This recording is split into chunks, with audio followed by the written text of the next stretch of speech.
Sziasztok, Dominika vagyok, és ma aranygaluskát fogok készíteni. De nem akármilyet, tejben, vajban, szeretetben fogom megfürdetni.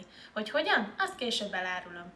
Bár a magyar gasztronómiát a történelem során nagyon sokféle hatás érte, például francia vagy osztrák oldalról, az aranygaluska mégis egy igazi vérbeli magyar desszert. Annyira nagy múltra nyúlik vissza, hogy már az első értelmező kéziszótárban is helyet kapott, mint meghatározandó fogalom, és Jókai Mór is írt róla fennkölt cikket a Vasárnapi Újságban. De nem csak nálunk szeretik nagyon ezt a desszertet, hanem például Amerikában is. Az 1950-es években kezdett el népszerűvé válni az emigrált magyar és zsidó pékségeknek köszönhetően. Ami talán a legnagyobb poén, hogy Nancy Reagan korábbi First Lady is nagyon szerette. Még egy karácsonyi ünnepség alkalmával is bevetette.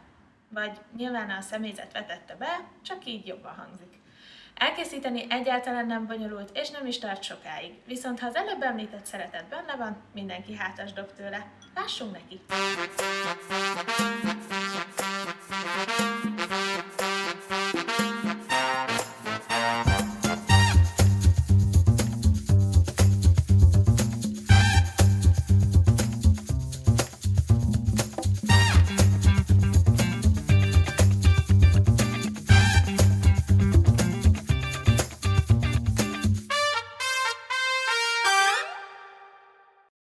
Első lépésként a kézmelegnél kicsit melegebb tejbe morzsolt élesztőt teszünk, majd az élesztőgombákat megetetjük egy kevés cukorral.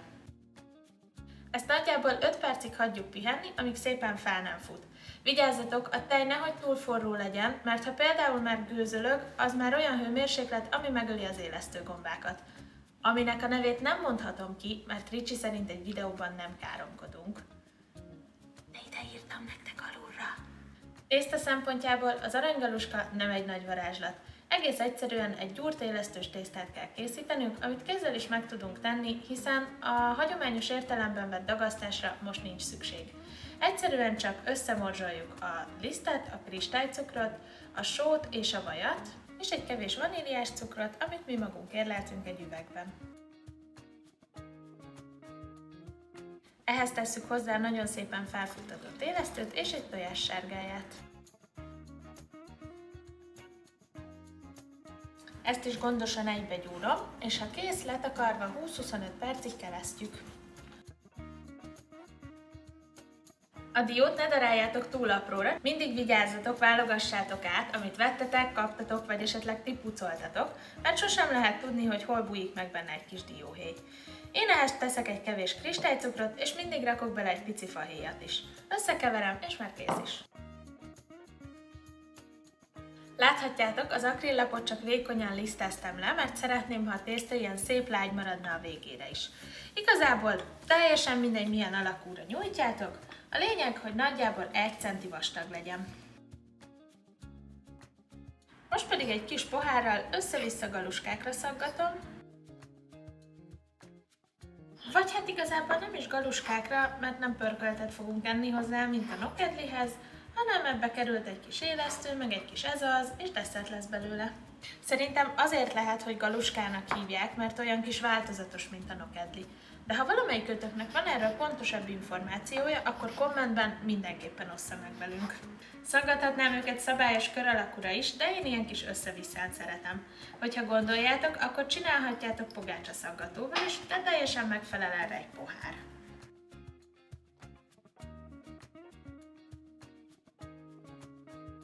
Előkészítettem egy kivajazott magasfalú tepsit. Én aranygaluskánál mindig ezt az 1000 éves lazanyás darabot használom, de igazából bármelyik megteszi. Most pedig egyesével olvasztott vajba és a cukros dióba forgatom a kis gombócokat, és sorban leteszem a tepsibe. Sokan úgy csinálják, hogy leraknak egy sor gombócot a tepsi aljába, megkenik vajjal és megszorják a cukros dióval.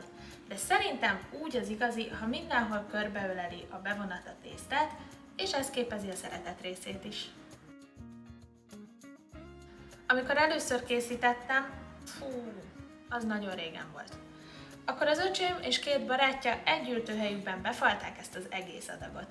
Mondanom sem kell, Ricsinek is az egyik nagy kedvence, de egy alku folyamán ő 1 évig nem kaphatott aranygaluskát, mert abban egyeztünk meg, hogy amíg egy gonosz tárgyból le nem vizsgázik, addig nincsen többet.